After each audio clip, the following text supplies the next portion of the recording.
যাচ্ছে পুরো সংবাদে। সেনানিবাসের বাড়ি নিয়ে হাইকোর্টের রায়ের বিরুদ্ধে লিভ টু আপিল চলা অবস্থায় বাড়ি থেকে উচ্ছেদের অভিযোগ এনে সুপ্রিম কোর্টের আপিল বিভাগে আদালত অবমাননার মামলা করেছেন বেগম খালেদা জিয়া। আসামি করা হয়েছে 3 সচিব সহ সরকারের বিভিন্ন পর্যায়ের 8 কর্মকর্তাকে। সুপ্রিম কোর্ট এলাকায় আছেন আমাদের রিপোর্টার মাজহারুল হক মান্না, সরাসরি তার সাথে যোগাযোগ করছি।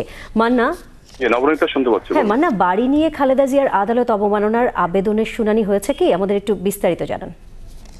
আপনারা জানেন যে বেগম খালেদা জিয়ার ক্যান্টনমেন্টের সেনানিবাসের বাড়ি নিয়ে হাইকোর্ট একটি রায় দিয়েছিল যে 30 দিনের মধ্যে ওনাকে বাড়ি ছেড়ে দিতে হবে। সেই অনুযায়ী 12 নভেম্বর ছিল শেষ সময় এবং 13 নভেম্বর আমরা দেখেছি ওনাকে বাড়ি থেকে উচ্ছেদ করা হয়েছে বলে বেগম খালেদা জিয়া অভিযোগ করেছেন। আমরা যেটা জেনেছি, এরপর যে উনি বাড়ি ছেড়ে চলেছেন আইএসপির পক্ষ থেকে বক্তব্য দেওয়া হয়েছে। এর পরবর্তীতে আমরা দেখলাম যে আজকে হঠাৎ করেই 2টা অ্যাপ্লিকেশন ফাইল করা হয়েছে। তার মধ্যে আপনার বাড়ি উচ্ছেদ, যখন আপনারা দেখেছেন যে এই বাড়ি হাইকোর্টের রায়ের বিরুদ্ধে আপিল বিভাগে লিভ টু আপিল করা হয়েছে, সেটা বিচারাধীন আছে এবং শুনানির মুলতবি রাখা হয়েছে 29 নভেম্বর পর্যন্ত। এর আগেই ওনাকে ওই বাড়ি থেকে উচ্ছেদ করা হয়েছে। এই অভিযোগে 8 জনের কে আসামি করে আদালত অবমাননার মামলা করা হয়েছে।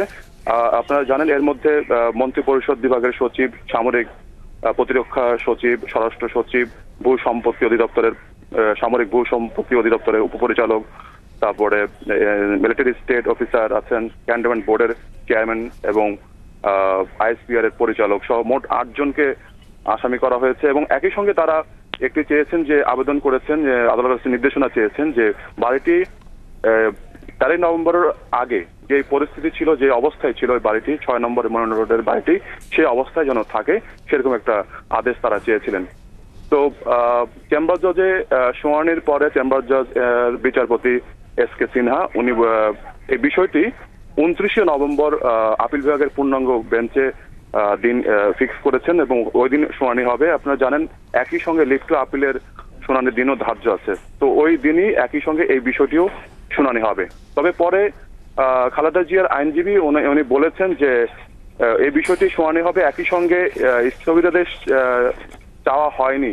বাড়িটির যেহেতু ব্যাপারের জন্য হাইকোর্টের আদেশের দেওয়ার পরে সরকার যে পক্ষ থেকে যে পদক্ষেপ নেওয়া হয়েছে সে ব্যাপারে কোনো স্থগিতাদেশ চাওয়া হয়নি। এই ব্যাপারে সরকার পক্ষ যেই বক্তব্য দিচ্ছে সেটা বলছেন ওটা বিভ্রান্তি ছড়াচ্ছে, মানুষকে বিভ্রান্ত করছে।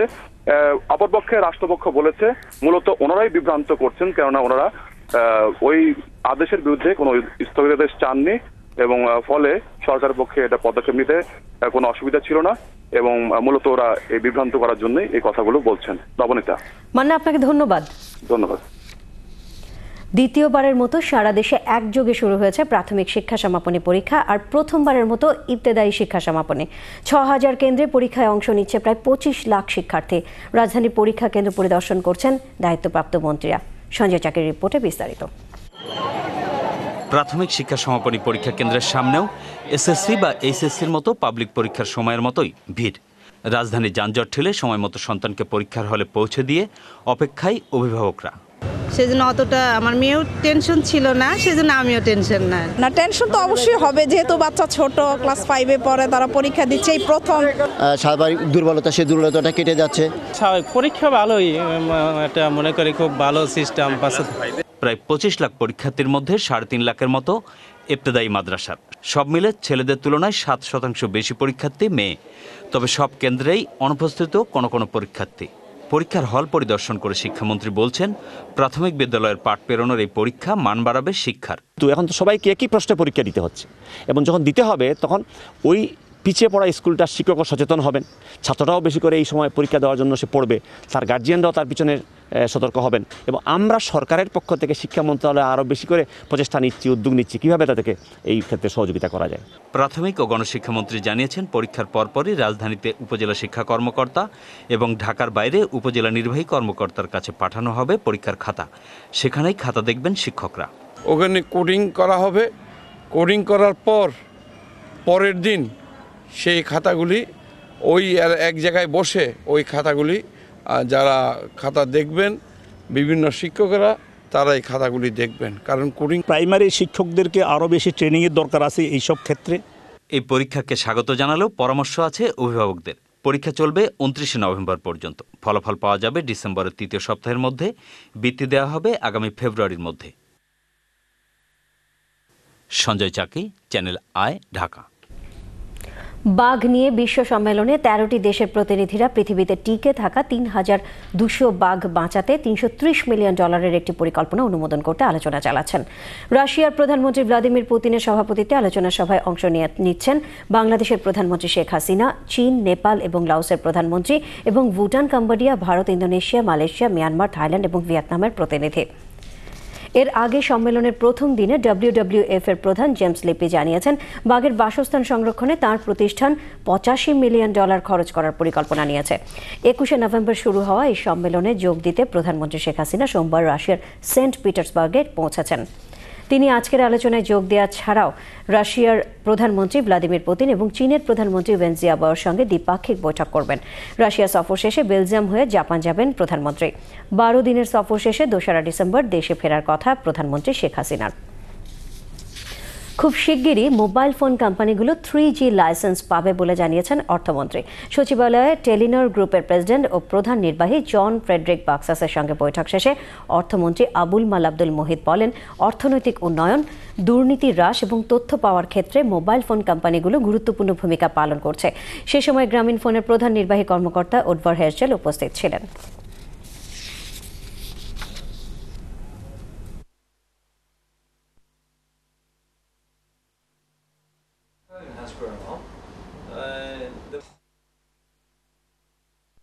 আমাদের মোবাইল ডেন্সিটি অনেক বেড়েছে, কিন্তু এখনও ইন্টারনেট ব্যবহারটা কম আছে।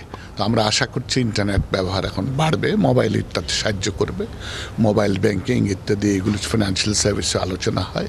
আমার মনে হয় 3G যে নেগোসিয়েশন হচ্ছে তাতে কোনো হিকআপস এখন পর্যন্ত আমার নজরে আসে নাই, সুতরাং এটা জলদি হয়ে যাবে। বাংলাদেশের কৃষকদের জন্য তথ্য সেবা চালু করতে চ্যানেল আইয়ের সঙ্গে একযোগে কাজ করার আগ্রহ প্রকাশ করেছে গ্রামীণ ফোন লিমিটেড।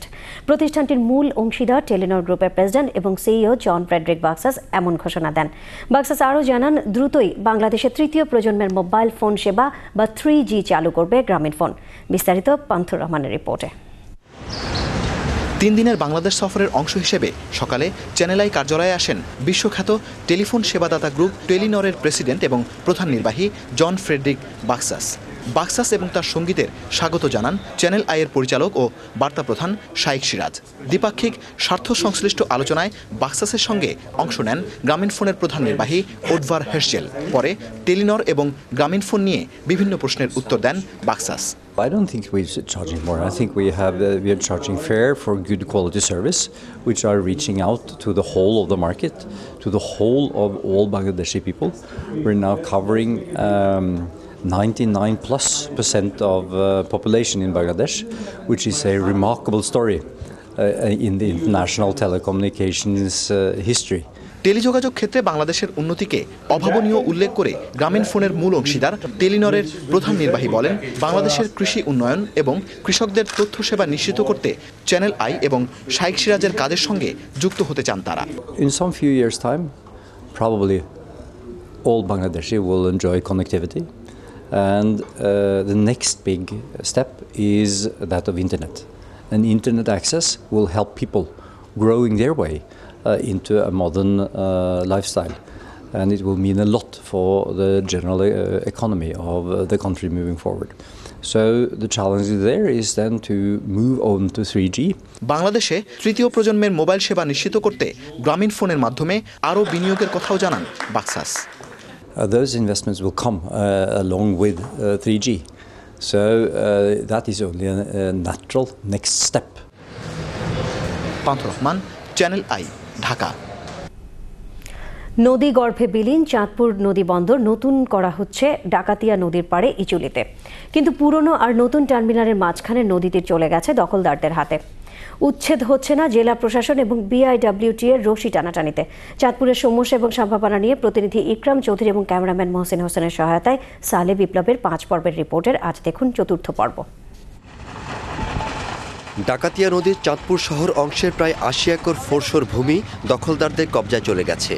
সাবেক তত্ত্বাবধায়ক সরকারের আমলে যৌথ বাহিনী নদীর 2 ধারে বসতবাড়ি, আবাসিক হোটেল, বহুতল মার্কেট ও ব্যবসা প্রতিষ্ঠান মিলিয়ে 136টি অবৈধ স্থাপনা তালিকাভুক্ত করেছিল।